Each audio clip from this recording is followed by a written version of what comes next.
essas quatro paredes vem nos oferecer a fraternidade, lutar contra esse mal viver, mas nem sempre acontece. Não lutam nem ouve a prece que fala de amor na vida, humilde já corrompida. Gritam por egoísmo, Pai, em nome do amor. Quietos ficam, mas omissos, Pai, em nome do amor. Em nome do amor.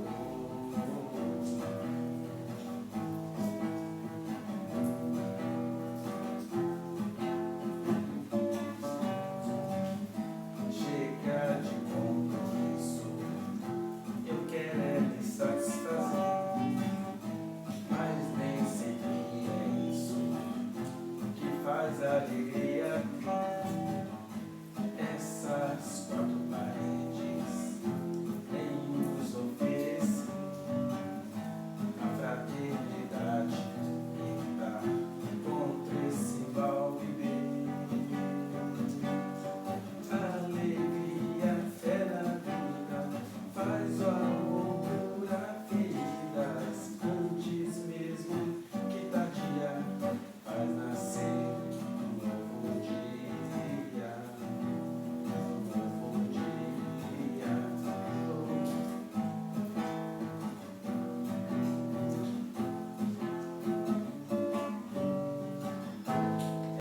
Mas essa música tem a ver com o que nós vamos ler agora. Que a gente sempre fica dividido entre a formalidade e a besteira. Está em João capítulo 2. Eu lembro que já nessa época, quando essa música fez sucesso, na verdade, esse trabalho desses caras todos foi muito sucesso, um sucesso assim, de alguns meses, mas estourou, né? Na época que o pessoal ouvia rádio. Não tinha essa coisa individualizada de produção independente. E aí essa música deixava o pessoal escandalizado porque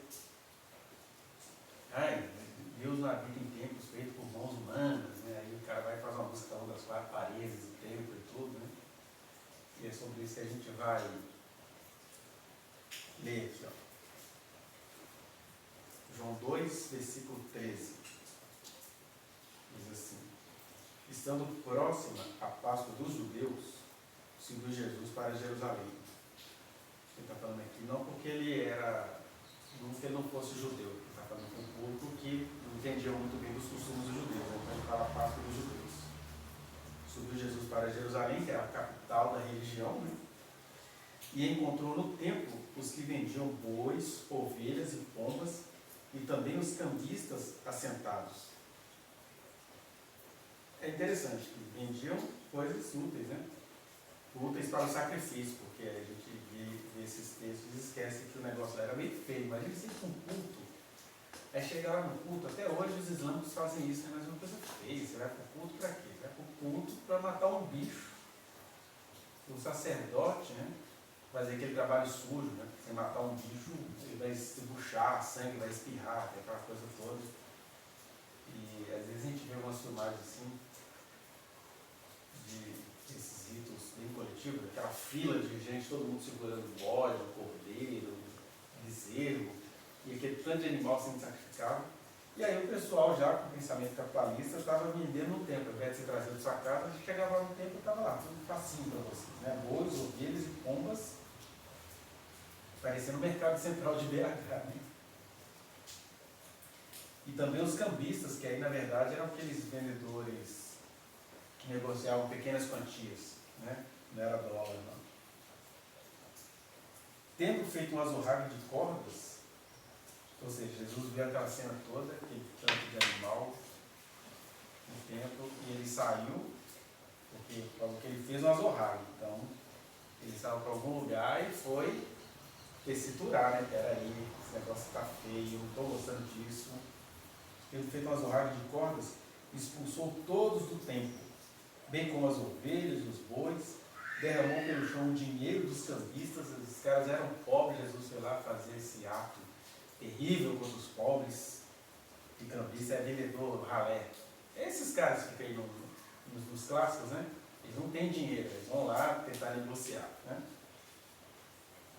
E aí Jesus atrapalhou o negócio deles. Derramou pelo chão o dinheiro dos cambistas, virou as mesas, né? Botou tudo a perder, e disse aos que vendiam as pombas: tirai daqui essas coisas, não façais da casa de meu pai casa de negócio. Lembraram-se os seus discípulos de que está escrito: o zelo da tua casa me consumirá. Perguntaram-lhe, pois, os judeus: que sinal nos mostra para fazeres estas coisas? Aí o pessoal já veio, esse cara está achando que ele é quem para chegar aqui proibindo os nossos negócios, né? Jesus lhes respondeu: destruí este santuário e em 3 dias o reconstruirei. Replicaram os judeus: em 46 anos que edificado este santuário, e tu em 3 dias o levantarás? Ele, porém, se referia ao santuário do seu corpo. Quando, pois, Jesus ressuscitou dentre os mortos, né, que foi em 3 dias, lembraram-se os seus discípulos de que ele dissera isto, e creram na Escritura e na palavra de Jesus. Estando ele em Jerusalém, durante a festa da Páscoa, muitos, vendo os sinais que ele fazia, creram nele, ou melhor, creram no seu nome. Mas o próprio Jesus não se confiava a eles, porque os conhecia a todos. E não precisava de que alguém lhes desse testemunho acerca do homem, porque ele mesmo sabia o que era a natureza humana. Então, eu até quis começar cantando essa musiquinha, nesse sentido de que essas 4 paredes nos oferecem fraternidade e a luta contra o mal viver. Porque aqui a gente tem exatamente essa tensão entre as coisas celestiais, que não se resumem ao templo, e nós temos também as coisas terrenas, que é o que se faz do templo, né, o capital. Isso aqui daria um seminário, né? Se a gente pegar essa história do Brasil, a coisa está desse jeito aí, os cambistas, os vendedores, né? Ontem eu estava ali na notícia de um que foi fazer a rememoração histórica da igreja dele, aí ele exclui lá diante do trono, exclui um monte de gente importante na história daquela igreja. E aí também gerou protesto dessas pessoas que são a história daquela igreja, né? Então, essas aí são as coisas terrenas, vamos cuidar dos negócios, tem que ter uma história, tem que ter um relatório. E a igreja consegue ser assim, né? Consegue ser muito terrena. Tem coisas que elas são documentadas, mas quem está no poder, né? A história é feita por quem está no poder. E quem está no poder tira o que eles querem, apaga o que eles querem. Eu, por exemplo, congreguei na última igreja formal durante 9 anos, mas acho que eles produziram coisas lá, os relatórios deles e tudo, eles não deixavam aparecer nada no meu nome assim. Então, se algum dia alguém vier questionar, não tem nenhum rastro meu lá naquela igreja, porque quem estava no poder, quem fazia o relatório, quem fazia as atas, tratava de não deixar rastro de que a gente tenha passado por lá, né? O projeto que era da igreja que eu coordenava, ele nem existe mais, né? Depois que me tiraram de lá, eles deram um jeito de acabar com toda a documentação que tinha lá, mas aí do projeto eu tenho provas que eu guardei um monte de coisa de documentação comigo. Mas lá na história da igreja não tem nada. Na história da igreja, essas são as coisas terrenas. E aqui Jesus está nessa tensão entre o que é terreno e o que é celestial, mas muitas vezes o que é celestial passa pelo terreno, né? E Jesus, por exemplo, quando ele entrou em Jerusalém, ele pediu para montarem uma festa numa sala de jantar e preparasse para ele um jumentinho, né? Quando ele foi na última ceia, também pediu para que fizesse os preparativos. Por quê? O reino de Deus passa pela nossa socialização. E é isso que diz a música, né? Essas 4 paredes vêm nos oferecer a fraternidade. E vem nos oferecer a possibilidade de a gente se reunir para a gente lutar contra o mal viver, contra a vida errada, né? Então, eu achei legal porque a gente fica nesse pêndulo, né? Na verdade, não é nem no pêndulo, é nos extremos. Ou a gente fica igual aquelas religiões históricas, adorando monumentos, lugares, as pedras, igual aconteceu aqui. Com que autoridade você faz essas coisas? Né? Essa história, ela é contada nos outros evangelhos em um outro momento, né? O João parece que puxou ela no começo para mostrar a deidade de Cristo. Porque lá em Mateus, Marcos e Lucas mostra assim que, sei lá, já no final do ministério dele, uns 3 anos depois, que ele já tinha rodado Galiléia, Pérea, ele estava indo para a Judéia. E quando ele chega em Jerusalém, depois que ele entra triunfalmente montado no jumentinho, um jumento virgem, que ninguém tinha montado, aí ele vai para o templo. Ele chegou lá na época da Páscoa. E o João entendeu que ele tinha que puxar essa história aqui, fica parecendo que foi logo no começo do ministério, mas ele não está contando que não foi no começo. Ele não está contando que foi no começo do ministério, está falando só que estando próximo à Páscoa dos judeus, ele está rememorando que, olha, teve um dia que Jesus foi no templo. Então essa história é contada nos outros evangelhos, só que ela é contada como se fosse o primeiro ato final de Cristo, né? Que foi a questão do templo. E aqui ele já conta no comecinho, antes de contar todas as outras coisas que Jesus fez em Jerusalém, né? E aí, Jesus está no templo, acerca do qual foi dito lá em Ageu, né? Eles tinham aliás, eles tinham essa coisa, né? Quando o material é imantado pelo espiritual, os nossos corações se endurecem, né? O que são os nossos corações endureceres? Deus falou com Israel no século 6 a.C. Podem voltar todo mundo para a sua terra, porque eu pus o Ciro lá para o Ciro fazer isso. Porque os impérios babilônicos, principalmente os impérios babilônicos, eles tinham como objetivo tirar toda a cultura das pessoas. Não, eu que mando aqui, então todo mundo vai adorar o meu Deus. Então eles destruíram o templo, destruíram tudo. Aí até que apareceu o Ciro, e o Isaías já tinha profetizado sobre ele, né? Aí eu digo de Ciro, ele é meu pastor, e ele vai fazer tudo aquilo que eu colocar no seu coração. Aí o que o Ciro fez? Ele falou assim, não, eu sou imperador, mas eu quero que o povo que esteja sob o meu império, cada um adore o seu Deus. E aí essa medida geral, global, favoreceu Israel, porque Israel agora pôde voltar e reconstruir o seu templo. Aí Deus levanta 2 profetas, que foram Ageu e o Zacarias, para fazer essa passagem. Por quê? Primeiro Israel estava com ódio, morreram tudo lá no Egito, mas Israel foi para a Babilônia, teve contato com a cultura persa, com a cultura babilônica, começaram a crescer, a enriquecer, foram prósperos, porque Deus tinha falado pelo profeta Jeremias, se vocês obedecerem a Nabucodonosor, vocês plantarão, vocês terão vinhas, vocês serão livrados. Né? E aí quem foi acabou prosperando. Aí chega Deus e fala assim, olha, o Ciro disse que cada um pode voltar ao seu culto, ou seja, eu estou por trás disso, agora vocês vão poder voltar a cultuar a mim. Vão lá construir o templo. E aí esse negócio deles irem lá construir o templo demorou uns 200 anos. Eles não queriam construir o templo. Quem queria deixar os seus negócios para construir o templo? Parece com a gente aqui. Eu vou deixar os meus negócios, vou deixar meus filhos, vou deixar meu futuro, vou deixar a minha carreira, vou deixar todas as minhas necessidades pessoais para cultuar. Aí a música, sabe, essas bobeirinhas de levantar tijolo, essas 4 paredes, elas vêm nos oferecer a fraternidade. Porque o projeto de Deus não é para mim, ou para alguém aqui em particular, o projeto de Deus é que nós construamos essas coisas. Né? A uns ele fala de maneira literal, olha, eu vou dar uma igreja para você. Né? Como os nossos amigos lá, pastor Stanley e Alessandra hoje, apóstolos, né? Deus falou com eles que eles teriam uma igreja, seria uma igreja relevante no lugar onde ela seria construída. E o Stanley é um dos maiores líderes de Betim, para não dizer o maior, né? Com todas as diferenças que alguém possa ter dele, ele investido de autoridade espiritual. É um ser humano, né? Com as suas percepções, com as suas limitações, mas o que Deus disse, Deus vela sobre a sua palavra para cumprir. E a gente vê a igreja lá sendo construída. Né? E isso é o material sendo imantado pelo espiritual. porque é Deus quem dá. E a outros, Deus não diz assim de maneira nítida, igual ele não falou para Jesus, né?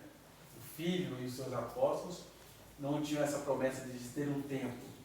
Mas o que eu acho bonito aqui em Jesus é que ele assume o paradoxo. Nos outros evangelhos, depois dessa purificação dos tempos, os apóstolos assim, mestre, que pedras, que construções, né? Era inebriante, dizem alguns historiadores, que era a 8ª maravilha do mundo, né? Então tinha 7 maravilhas do mundo e o templo seria o 8º, templo construído por Herodes. Templo acerca do qual Ageu falou, olha, a glória da segunda casa será maior do que a primeira, porque Israel não queria voltar para construir o templo, porque era um caixote de tijolo, um mal feito. Né? E depois que eles constroem, aí vem o Malaquias ainda com raiva. Vocês estão trazendo para mim, que é o problema deles aqui, é que eles estavam negociando pombos, ovelhas, toda aquela nojeira do templo. Né? E em Malaquias eles faziam uma coisa pior, porque estavam oferecendo a Deus o animal que nascesse com defeito, o animal que nascia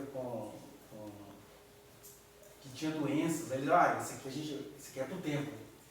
Aí Deus fala para os sacerdotes, olha, oferece isso aí ao seu governador para ver se ele vai gostar. Né? E é claro, Deus sempre sendo misericordioso, que a gente está numa geração onde tudo isso é posto em discussão. A violência contra os animais. É porque Deus não aceita o torto. É porque é Deus se comunicando com a percepção das pessoas. Deus não tem nada contra o torto, nem contra o cego, nem contra eles. Mas como a gente tem, aí a gente pega um cachorrinho que nasceu, né, tortinho e oferece a Deus. Então ele está dialogando com a nossa picaretagem, porque dele são todas as coisas. Né? Ele fez todas as coisas. Ele vai dizer isso, né, em Isaías. Não fui eu quem fiz o cego, o coxo, o aleijado? Eu faço tudo, eu faço a paz, eu crio o mal, eu firo, eu salvo, eu mato, e ninguém pode livrar alguém da minha mão. Então é ele quem faz tudo. Porque até quem comete crime só está vivo para cometer por causa da graça dele de dar vida a esse desgraçado que quer fazer essas coisas. Nesse sentido, ele banca, né? Eu sou responsável por tudo isso. Isso não quer dizer que cada um terá a sua própria culpa. Quer dizer que ele é todo graça. Assim, olha que afoito, eu dei tudo de bom para ele está lá cometendo crime. E tudo a seu tempo, quando resvalar o seu pé, como disse Deus em Moisés. Né? E nesse sentido, a vida cobra mesmo, as coisas são cobradas. Aí, Jesus vai e encara esse paradoxo, porque se lá em Ageu ele estava dizendo que a glória da segunda casa seria maior do que a primeira, ele está falando da segunda casa invisível, né? Quem é a casa de Deus? Quem é a morada de Deus? Onde é que ele habita? Somos nós. Essa que é a glória da segunda casa. Mas a tensão entre o eterno e o temporal, as coisas celestes e as coisas terrenas, elas estão aí. Porque Deus diz para aquele povo no século V que ele queria que aquele povo construísse o templo. Aí aquele povo não quis construir o templo, o Herodes cometeu essa abominação, que é um termo bonito, né? Parece as músicas de hoje. Você ouve a música assim, meu Deus, as pessoas elas cantam isso, mas é que são músicas tão bonitas, tão bem tocadas, a harmonia é tão bem feita, que as pessoas cantam por causa da construção.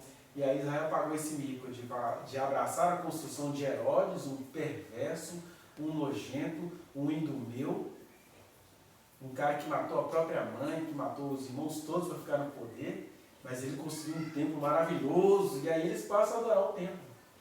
E apesar de ter sido Herodes, Deus, quando se fez homem, foi para o templo como ele ia para a casa de Deus. Casa de Deus por quê? Porque as paredes não são casa de Deus, mas quando as pessoas vão para lá, elas tornam aquilo casa de Deus. Quando as pessoas vêm para cá, isso aqui é casa de Deus, porque quem veio para cá com o objetivo de adorar o Senhor, transforma isso aqui em casa de Deus. Ele se faz morada aqui, ele nos reestrutura aqui, ele nos dá vida, esperança e criatividade aqui. Né? Aí, Jesus não faz essa discussão teológica que a gente está vendo hoje em dia. Isso é bobeira, templo, nada disso, isso tudo passou. Vocês são burros de ficar falando desse jeito. Jesus não tem esse tipo de linguagem. Ele sabia que aquelas paredes não valiam nada. Ele sabia que o Davi tinha falado que Deus não habita em templos feitos por mãos humanas. Né? Mas ao mesmo tempo, ele falou, olha, mas Deus ele vai sendo com os humanos. Se as pessoas fizerem isso aqui para adorar o Pai, por que esses caras estão vendendo coisas na casa do meu pai? Ele chama o templo de casa do meu pai.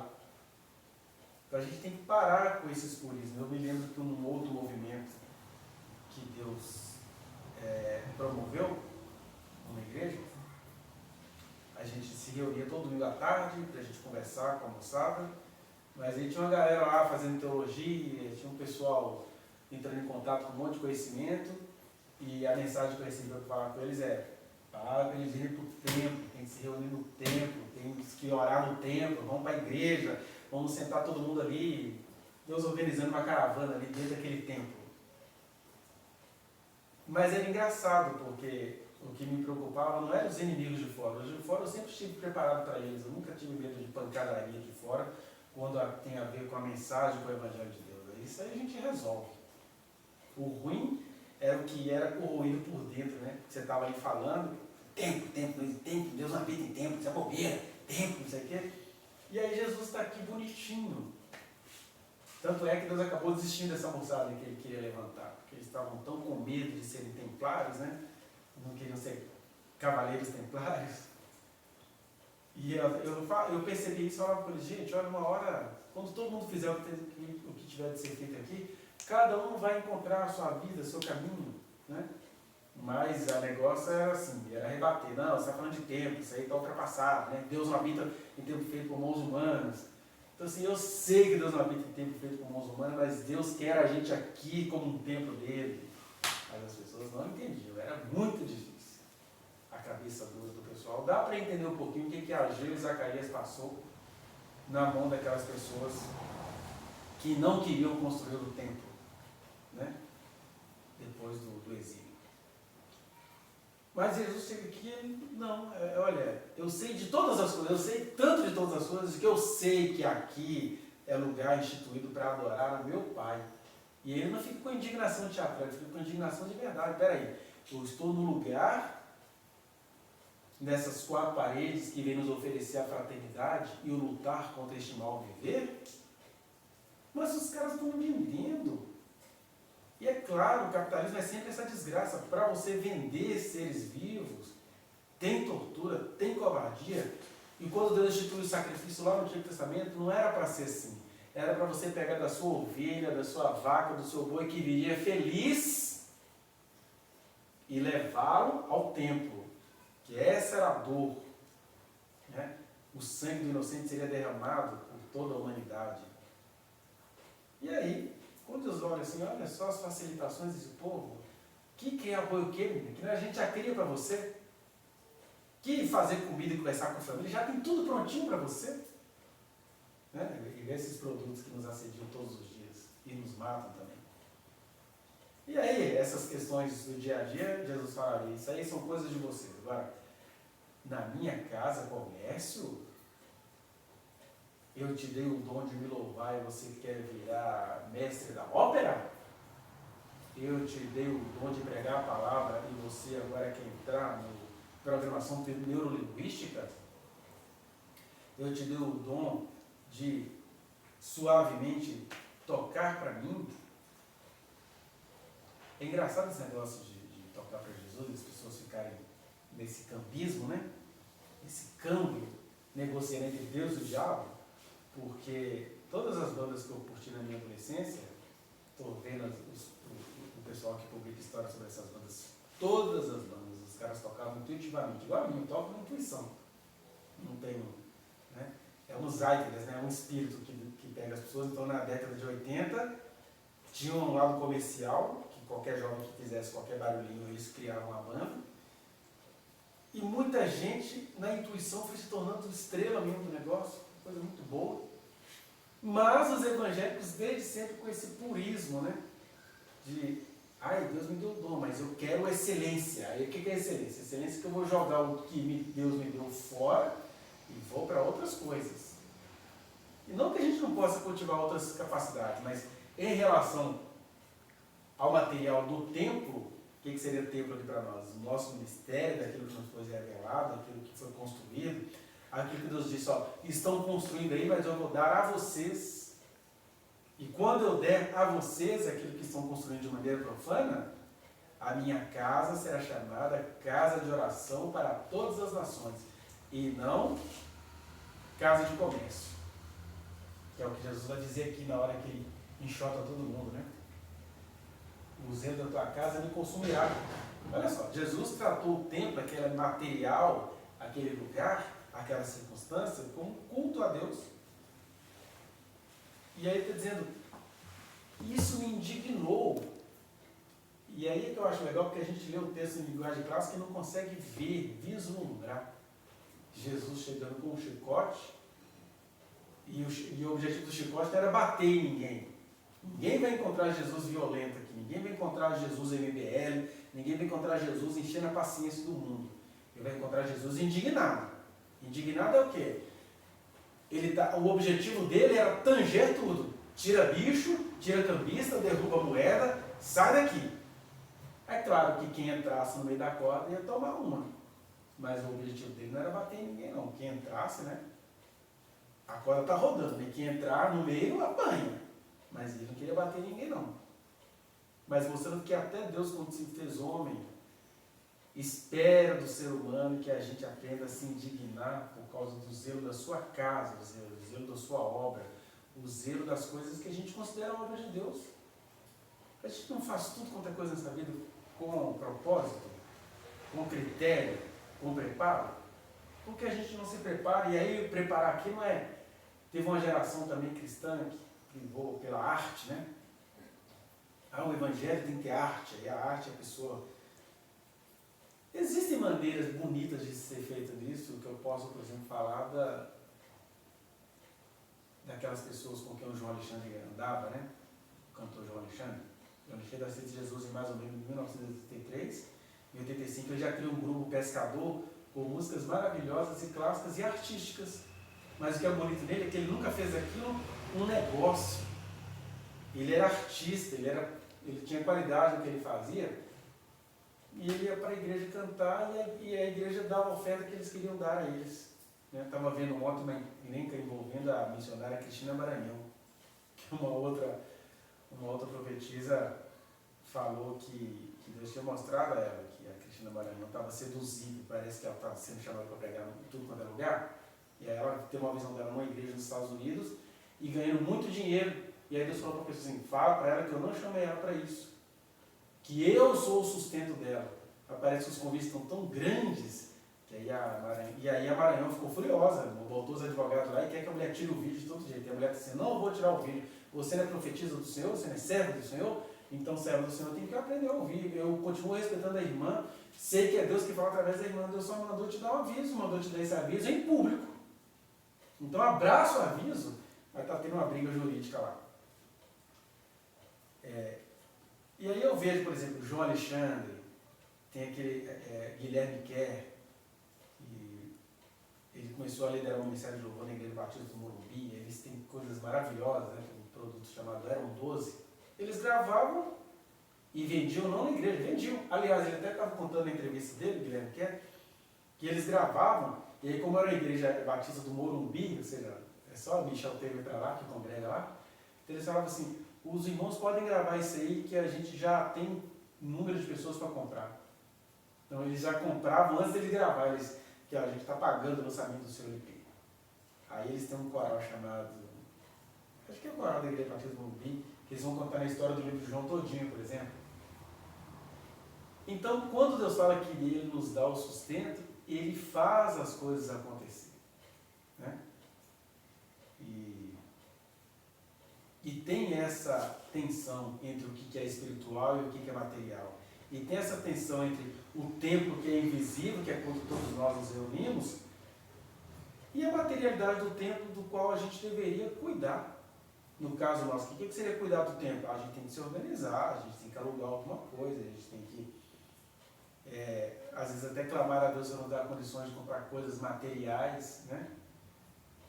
Porque se o objetivo do templo, além de nos reunirmos, é fazer a gente propagar o Evangelho, então o Evangelho tem que ter alguma coisa que só Deus pode nos dar. Porque só Deus é quem pode nos dar. Estava vendo a igreja daquela pastora que foi traída aí, que ficou famosona. Em 4 dias ela deve estar com quase 1 milhão de seguidores. E eu falando com ela, isso, a gente não tem recurso para fazer nem essa biboquinha, uma parede dentro de algum bairro bem pobre, com a parede azul. Nem isso a gente tem. E aí, quando a gente tiver, Jesus espera que seja feito com zelo. E o zelo aqui não é necessariamente ou unicamente o zelo material. É o zelo espiritual. É o zelo de dizer, olha aqui, isso aqui é obra de Deus, isso aqui tem que ser feito com critérios, isso aqui tem que ser feito com esforço, isso aqui tem que ser feito com dedicação, isso aqui tem que ser feito com eficácia. Aí quando ele olha que uma coisa é a eficácia segundo a nossa comunhão com Deus, a outra coisa é essa eficácia do capital. Ah, tá, mas aqui nós temos facilitações, irmão. Não precisa criar ovelha, nem vaca, nem nada. Pode vir. Hoje em dia, não precisa. A gente... Eu ouvi outro dia um negócio chamado Escola de Profetas. Foi mesmo você que mostrou essa Escola de Profetas? Eu esqueci o nome, mas é tipo... Alguém mandou algum material para mim de Escola de Profetas que estava acontecendo uma coisa bizarra lá. E não é isso que é o tempo que Deus quer encher. Não é profeta, não. É um que ele estava ensinando a pessoa ministrar, para a pessoa cair. Eu te falei que tem escola de ministro. Isso, mas o nome do negócio era Escola de Profetas. Eu sei o que é que você está falando. Estava ensinando a pessoa a cair. Isso. Ensinando como é que você faz a pessoa cair. Pois é, isso não é escola de profetas, isso é escola de mágica, né? Sério? Escola de profetas deveria ser para as pessoas aprenderem nada, as pessoas serem visitadas por Deus. Porque quando o profeta Elias tinha uma escola de profetas, é porque os profetas sabiam que Deus estava presente, eles ficavam atrás dele. Tanto é que todo mundo ficou sabendo que o Elias estava para ir embora, e aí o Eliseu, né, Deus falou com todo mundo ali, aí o Eliseu falou assim, não desgruda desse cara, porque ele vai embora. Que era todo mundo ali profeta, todo mundo sabia o que estava rolando com o outro, né? E possivelmente Deus falou com Eliseu, olha, ele vai te desprezar, mas você gruda nele, porque ele vai embora. Então Elias, onde você vai? Eu vou para Jericó, vou para Gilgal, vou para o Jordão, o que você quer comigo? E aí Deus não tinha contado com Elias, tinha contado com Eliseu, você não sai daí não. Né? Então a escola de profeta tem a ver com a vida real que as pessoas vivem. Não com essa coisa de macete para fazer todo mundo falar em língua. Isso é escola de feitiçaria. Né? Escola de manipulação. Então, Jesus aqui, ele não vai ficar discutindo se o templo é ou não é habitação de Deus. Aqui, nesse momento, foi. Porque ele fez uma zorrada para falar assim, ninguém, né, a casa do meu pai não será chamada casa de comércio. Vou ver se ele diz. Aqui, ó, versículo 16. Tirar daqui essas coisas, não façais da casa de meu pai casa de negócio. Porque tudo em nós é negócio. Né? Aliás, ser evangélico hoje em dia é quase ser sinônimo de ser capitalista. Acho que tem um pecado agora na lista de Paulo, as obras da carne. Prostituição, impureza, lascívia, feitiçaria, idolatria, ciúmes, invejas, facções, traições, porfias, inimizades, dissensões. Aí depois vem não ser capitalista e coisas semelhantes a essa. Não ser capitalista é a obra da carne. E até que não tem jeito a gente estar fora do capitalismo. Porque para mim, o sistema capitalista ele é uma das manifestações do espírito do anticristo. Porque sem capitalismo a gente não come, não bebe. Olha as brigas desse governo. Você pode falar o que você quiser, mas por que está havendo uma grande briga política no Brasil? Por causa dos capitalistas. Porque é assim, se o governo quer equilibrar as contas públicas, aí os capitalistas veem a pública, ele está tirando o BPC de quem precisa, ele está querendo tirar de quem não precisa. Né?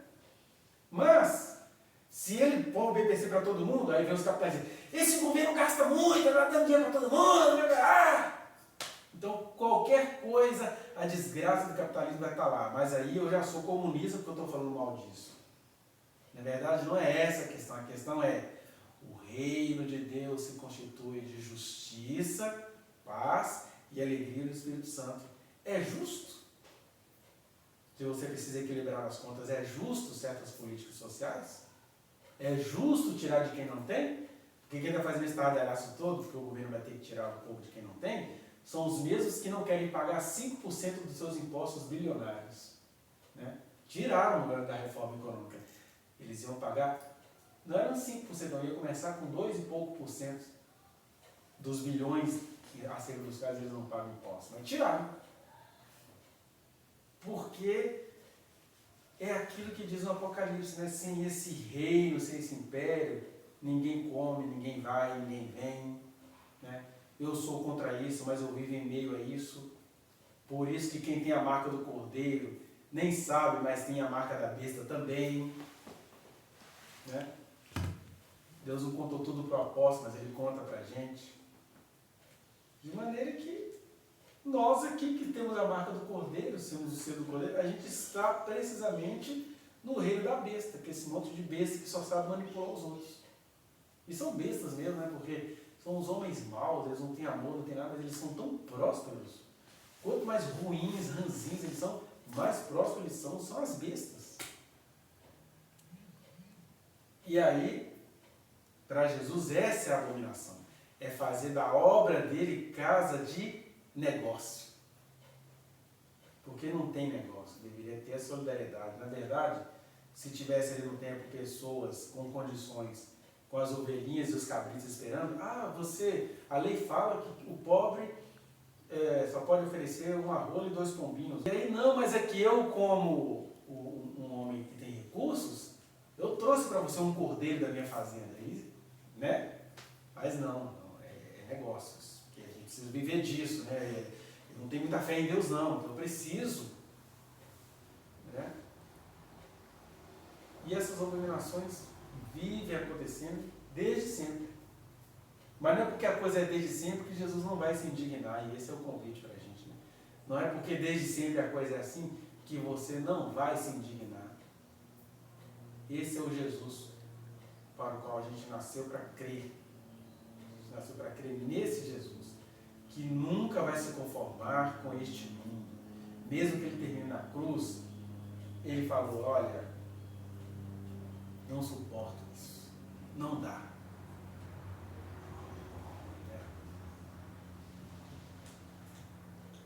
E aí,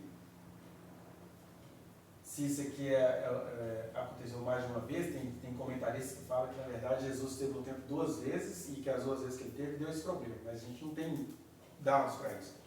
Mas é bem provável, primeiro, que ele não fez um estardalhaço que chamasse a atenção do tempo.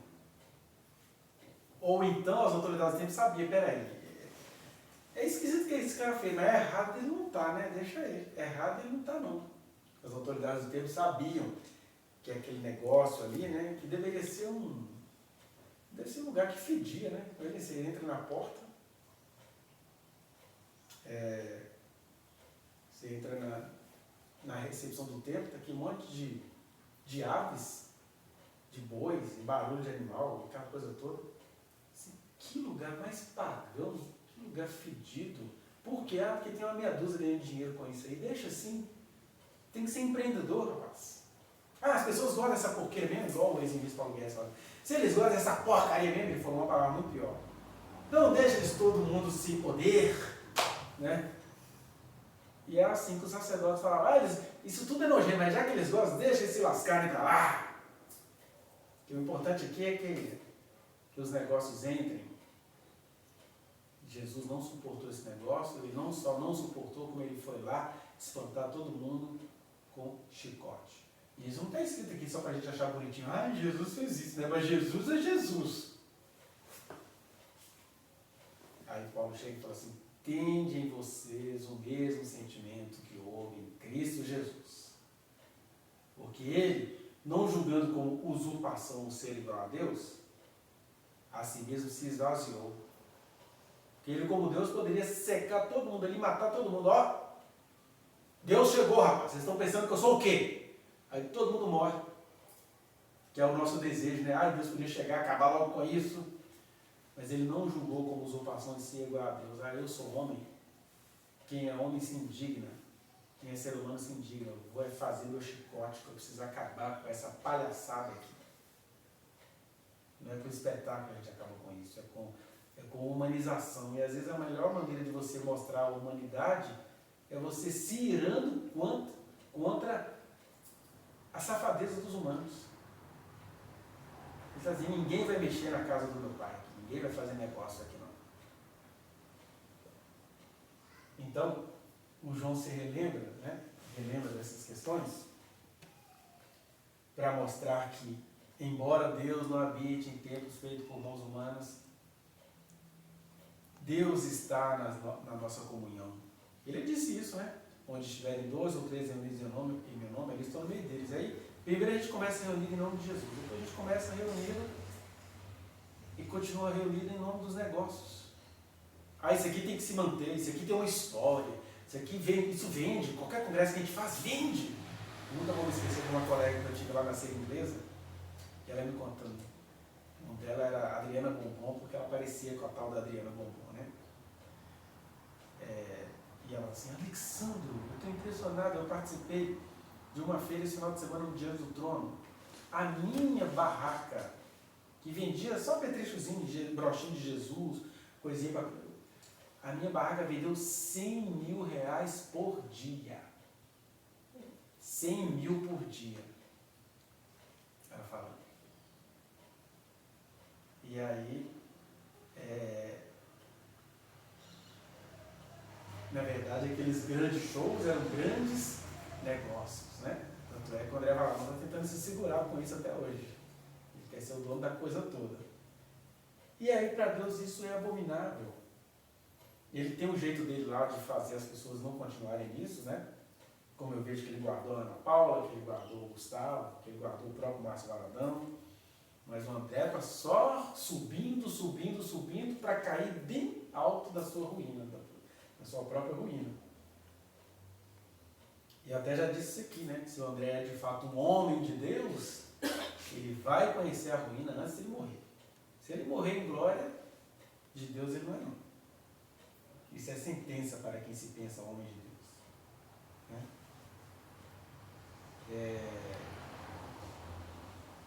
E aí, perguntaram depois os judeus, que sinal nos mostra para fazeres essas coisas? E aí João dizendo, olha como é que Jesus é Deus.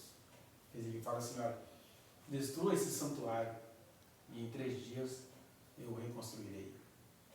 Primeiro ele impressionou todo mundo com a sua manifestação humana de falar assim, não, isso aqui não vai ficar aqui não, isso aqui é lugar de culto, isso aqui não é lugar de baderna, não é lugar de comércio, não é lugar para ninguém enriquecer. Na verdade era para todo mundo se empobrecer diante de Deus aqui. Era para lugar para todo mundo repartir, não é para ninguém ficar lucrando. Aí ele deixa todo mundo impressionado com isso, com um homem que não tem estratégia. E depois ele deixa todo mundo impressionado porque ele é Deus, ele não se conteve. Destrua isso aí, que em 3 dias eu reconstruo. E o que eu acho legal em Jesus é isso. Ele não tem compromisso em se explicar. Ele só tem compromisso em falar. Todo aquele que se sente vocacionado por Deus tem de ter um compromisso com o falar. E não com o se explicar. Mas do jeito que você fala vai ficar parecendo que é isso. Isso aí você faz no emprego público, num cargo público. Aí você tem que se explicar em tudo. Tudo tem lei, tudo tem fundamentação, tem que se explicar, tem que denunciar, tem que zelar. Agora, sobre o Evangelho é poder de Deus, o Evangelho se institui. Você acha mesmo que essas pessoas aqui que Jesus acabou de expulsar iriam entender ou estariam a fim de entender alguma coisa do que ele iria falar? Não. Não pelo menos naquela hora. Aí o que ele faz? Ele fala. E o que ele fala aqui vai ser entendido só depois que ele ressuscitasse. Ele ressuscitou, esse era o templo que ele disse que destruíram e ele reconstruiria em 3 dias. Né? Que é a mensagem, é o verbo do qual João estava falando lá no capítulo E aí, ele vai mostrar que Jesus continuou lá em Jerusalém, e muitos, vendo os sinais que ele fazia, creram no seu nome, mas o próprio Jesus não se confiava a eles. Olha outra coisa paradoxal de Jesus. As pessoas creem, né? As pessoas creem quando você faz, elas creem. Aí Jesus está assim, quem disse que ver o que eu fiz é crer em mim? Quem crê em mim, anda conforme eu ando. Quem crê em mim, pode até não fazer os milagres que eu faço, mas vive como eu vivo. Por isso que aqui fala que muitos creram, aí para Jesus assim, crê nada. Mas isso era ele no interior dele. Os muitos que creram eram bem recebidos. Mas os muitos que creram não dão conta de crer eternamente debaixo do sol. Por isso que para Jesus também a mensagem é para a vida eterna. Tem muita coisa, a gente tem muitas perdas aqui na nossa curta vida, igual ele teve na dele. Muita gente creu nele. Ele poderia ser acusado disso, né? A porta de saída parece ser mais rápida que a porta de entrada. Então que um monte de gente entra crendo em Jesus. É uma passagem, eles entram crendo em Jesus e saem descrendo. Esse cara é legal, ele curou meu filho cego de nascença, mas ele não tem estratégia. Ele não tem muito compromisso com as coisas. Aí ele não... Na verdade, não é nada disso. Ele só estava ali para fazer aquilo que Deus o habilitou a fazer. Que acho que é a nossa tentação, né? É fazer o templo ser casa de Deus e ao mesmo tempo ficar lutando todos os dias para que o templo não vire casa de negócios, principalmente dos próprios negócios, né? Do próprio sustento. E as pessoas fazem isso de maneira muito... Aliás, final de ano, nós estamos aqui no nosso último culto, e já encerrando aqui, final de ano, o que tem de igreja agora fazendo o projeto de vida, o que é isso? É fazendo da casa do Pai casa de negócio. Aí tem a oferta especial, aí alguns são mais sincericidos, o 13º do pastor, tem um monte de coisinha assim. E eu até entendo o desespero dessas pessoas. Mas a essas pessoas todas Jesus disse, a minha casa não é casa de negócios. E para essas também Jesus disse, sem fé é impossível me agradar. Você vai morrer com o templo que eu te dei, vai estar morrendo sem alma. Porque está muito preocupado com o sustento. Muito preocupado com o sustento. E a gente precisa aprender a ficar preocupado apenas em fazer aquilo que Deus nos deu. Ainda que isso aparentemente não nos dê sustento. Então que a gente leve isso aqui a sério, que a gente não esteja nessa lista da qual o próprio Jesus não se confiava porque ele conhecia a todos e não precisava de que alguém lhe desse testemunho a respeito do homem ou do ser humano, né? Porque ele mesmo sabia o que era a natureza humana. E a natureza humana é isso aqui. Começa adorando e termina vendendo. Começa convocando e termina abusando. Né? Começa louvando e termina fazendo arte. E a gente até gosta de consumir. Mas que essas coisas não sejam a razão de ser do nosso culto. Né? Que o nosso culto seja, sobretudo, um culto de submissão. Deus pessoalmente, né, é isso que eu acho bonita a misericórdia de Jesus e que a gente precisa ter isso em relação ao próximo. Né? Porque Deus não fica discutindo nada. Jesus, ele não fica discutindo, gente, uma hora isso aqui vai acabar. Porque não tem mais sacrifício de animal aqui não. Não. Eu estou num tempo histórico onde está tendo sacrifício de animais, eu não vou permitir que eles sejam vendidos. Mas ele não discutiu se aquele sacrifício ia acabar, até porque já estava nos Salmos. Vocês acham que eu gosto de sangue de bodes e ovelhas? Ontem eu estava conversando com uma ex-aluna, que ela me fez uma pergunta. Como é que é isso? Que Deus é misericordioso e tal. Eu estava falando para ela, olha só. Deus em Ezequiel,